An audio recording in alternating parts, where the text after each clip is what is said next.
Hello, hello, salam alaikum mes amis, j'espère que vous allez bien, moi ça va. Aujourd'hui j'ai décidé de vous montrer comment je réalise ma béchamel salée pour mes gratins. Que ce soit des gratins de légumes ou de gratins de pommes de terre, de patates, douces ou autres. C'est cette béchamel là que j'utilise. Sans plus tarder, suivez-moi dans ma cuisine pour connaître la recette. Let's go!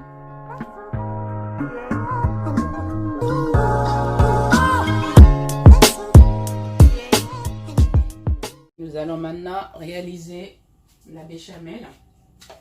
Pour ça, de l'huile dans une casserole.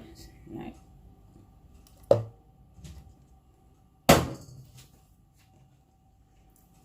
On prend la farine, on le met dans l'huile.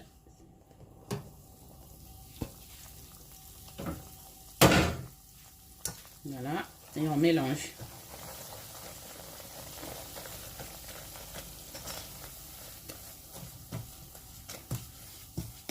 On mélange. On le fait un petit peu griller en fait. On fait griller la béchamel. Légèrement.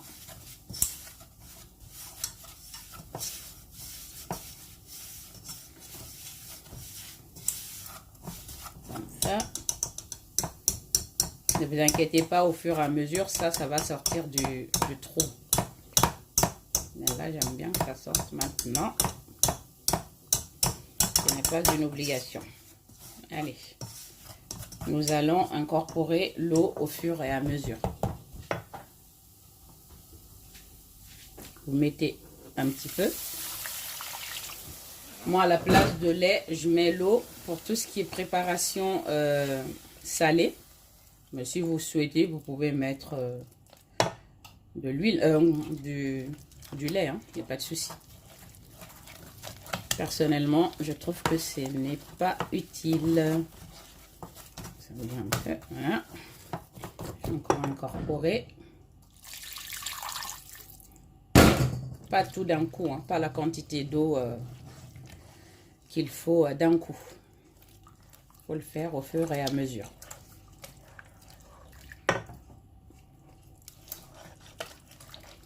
C'est très délicat. Voilà. Quand vous mettez l'eau, vous mélangez tout doucement au départ, sinon ça gicle de partout.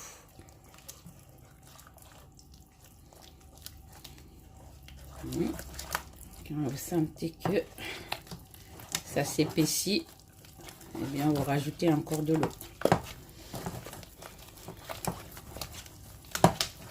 Vous voyez?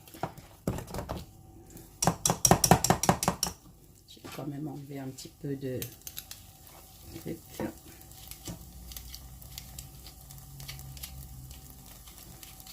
Ça se fait tout seul, même pour aller plus vite. Vous voyez? Voilà. Et je touille à nouveau. Touiller, touiller, afin de ne pas avoir de grumeaux.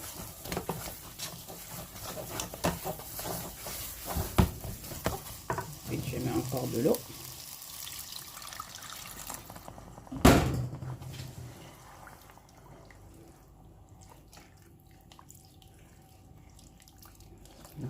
Touille délicatement.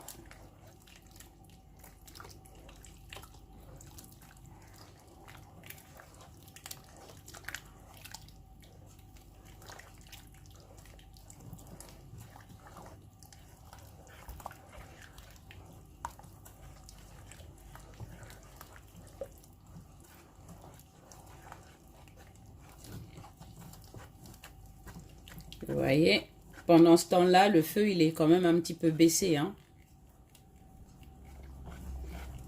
Vous ne laissez pas le feu vif, mais ni éteint non plus.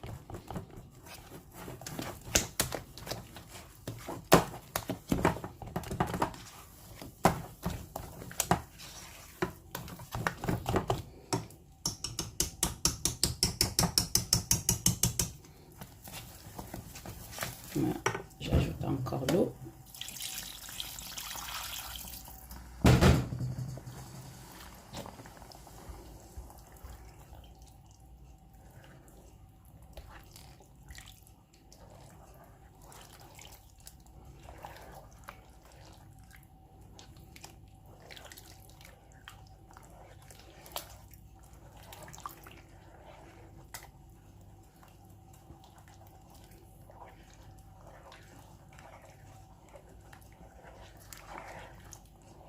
Vous voyez, je ne me presse pas, hein. Je vais vraiment tout doucement. Si on n'a pas envie d'avoir des gros mots, il faut être patient. Voilà. Je baisse encore le feu un petit peu. Sinon, ça se durcit trop vite. Voilà. Vous voyez, vous obtenez quelque chose d'assez lisse. Ça s'obtient avec la patience. Voilà. La mousseline, on dirait de la purée ou de la crème. Voilà. On ajoute encore l'eau. Là, à ce stade-là, vous pouvez, si vous le souhaitez, ajouter la totalité de l'eau qu'il vous faut. Toujours la quantité en barre descriptif, hein.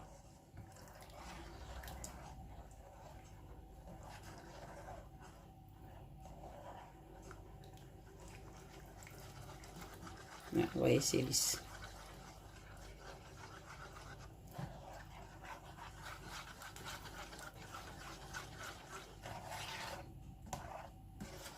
Voilà.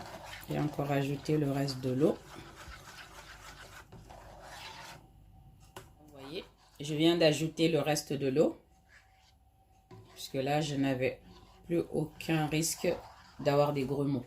Vous voyez, c'est lisse. Maintenant, je vais le laisser bouillir tranquillement. Toujours à feu moyen là, hein. Ne mettez pas à feu très vif, sinon ça brûle en dessous, ça vous fait des cramés et c'est pas bon. Donc, vous voyez, ça bout. Et attention, hein, ça bout, mais ça monte aussi. Donc, prévoyez une casserole plus grande, hein, parce que plus ça bout, plus ça déborde un peu. Ça monte en même temps. Du coup, il faut baisser le feu et il faut continuellement mélanger, hein. Avant même l'ébullition, restez toujours à côté. Toutes les 30 secondes, essayez de mélanger un petit coup pour éviter que ça ne colle à la casserole et que ça fasse des grumeaux. Vous voyez? Surtout le cramé, le plus important, c'est ça. Parce que une fois que votre béchamel sera brûlé en dessous, c'est foutu. Même si vous enlevez, vous le mettez dans une autre casserole, bah, l'odeur du cramé restera toujours sur votre béchamel. Donc à ce stade-là, je vais ajouter les épices. Toujours le feu là, je baisse vraiment le feu au maximum. Sinon, ça monte et ça déborde. Là, on va mettre les épices. Donc là, c'est les bouillons. Enfin, ce que je vous ai montré tout à l'heure, hein, le bouillon de bœuf, le ras el hanout, le massalé et du sel.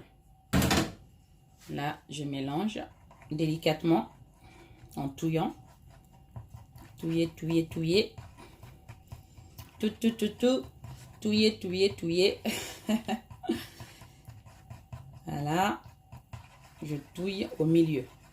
Je peux vous dire que ma casserole, ma béchamel n'est pas cramée. Parce que j'ai toujours mélangé continuellement. Donc faites comme moi, baissez le feu et continuez à mélanger. Mince, ça a un petit peu débordé, ça c'est de ma faute. Donc, vous voyez, ça a changé un peu de couleur grâce aux épices.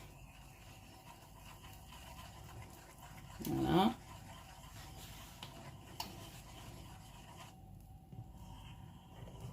Voilà, on mélange. Donc là, on goûte.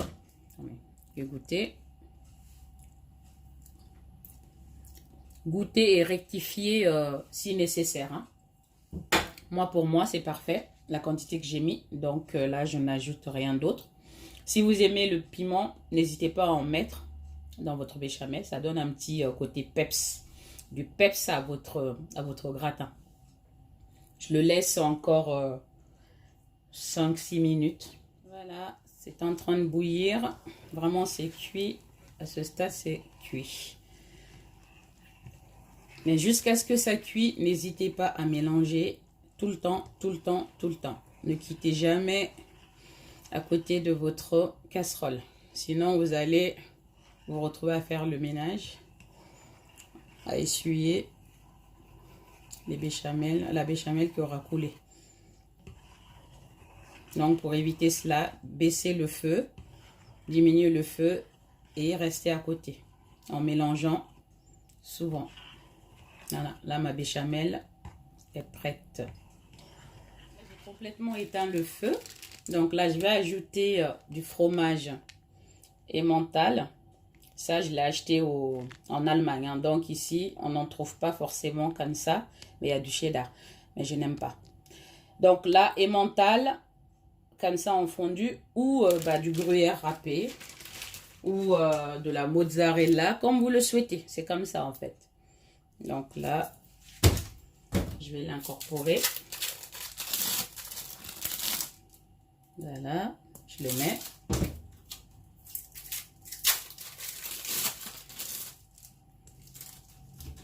Ça a un goût vraiment particulier que j'apprécie énormément, ainsi que mes enfants d'ailleurs.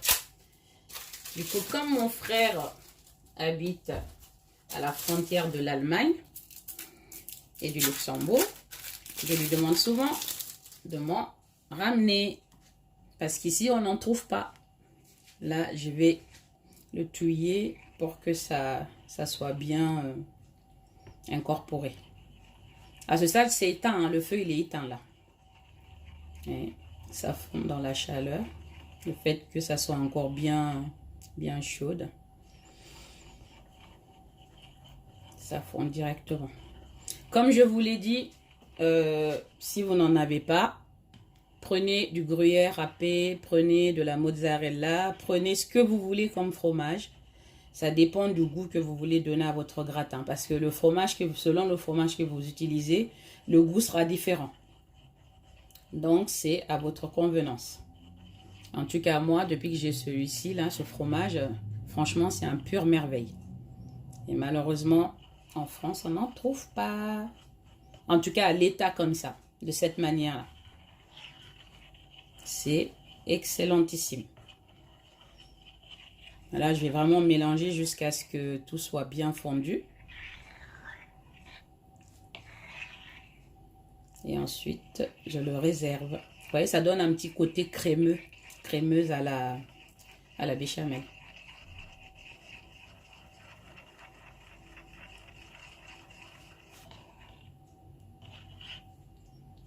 C'est bon, je vais pouvoir le vider dans un plat et le réserver. Donc voilà mes amis, ma béchamel est prête. Cette béchamel-là, vous pouvez l'utiliser vraiment pour toutes vos réalisations culinaires. Que ce soit des gratins de pâtes, des gratins de légumes, gratins, voilà, ce que vous voulez. Tout ce qui est préparation salée. Si vous avez besoin de béchamel pour, par exemple, de la lasagne, et bien là, il faudrait le faire un petit peu plus liquide. Puisque les feuilles de lasagne sont crues à la base. Du coup, ils ont besoin de cuire. C'est la sauce, c'est la béchamel qui va les faire cuire. Du coup, il faut le faire un peu plus liquide. Vous le ferez un peu plus liquide. Si vous avez besoin de faire de la moussaka, des gratins de pommes de terre, gratins de légumes, vous pouvez le faire un petit peu plus épais comme ça. C'est l'astuce. Et c'est le fromage que j'ai mis dedans qui l'a rendu encore plus épaisse. Donc vraiment, c'est excellentissime. Comme je vous l'ai montré, moi, pour tout ce qui est préparation salée, ma béchamel, je n'utilise pas de lait. Mais ceci étant, si vous voulez utiliser du lait, il n'y a pas de problème. Non seulement là, ça vous économise le lait. L'eau, ça coûte, voilà, pas grand-chose par rapport au lait. Et deuxièmement, surtout le plus important, ça vous permet de pas rendre votre béchamel grasse. Parce que le lait, voilà, à moins que vous preniez du lait écrémé. Donc moi, c'est vraiment plutôt pour le côté light, un peu light. Voilà, parce qu'il y a déjà du fromage dedans. Donc en utilisant de l'eau à la place du lait, ça fait un peu plus allégé. Voilà, mais utilisez du lait si vous le souhaitez. Donc là, utilisez cette béchamel pour tout ce que vous voulez, pour tous vos gratins. Vous pouvez en faire plusieurs et le conserver au réfrigérateur pendant quelques jours ou au congélateur pendant même un mois, voire plus. Si c'est bien fermé, bien hermétique, vous le conservez au congélateur. Le jour où vous en avez besoin, vous le sortez, vous le chauffez directement au micro-ondes. C'est comme si vous venez d'en faire une nouvelle. Ou vous le laissez décongeler tranquillement et puis après vous le chauffez. Comme vous le voulez. Voilà l'astuce. Merci encore de m'avoir suivi, comme d'habitude, de m'être toujours fidèle. Et je vous dis à bientôt pour une nouvelle aventure culinaire avec Fatim la Douce dans la douce cuisine. Bye bye, salam alaikum.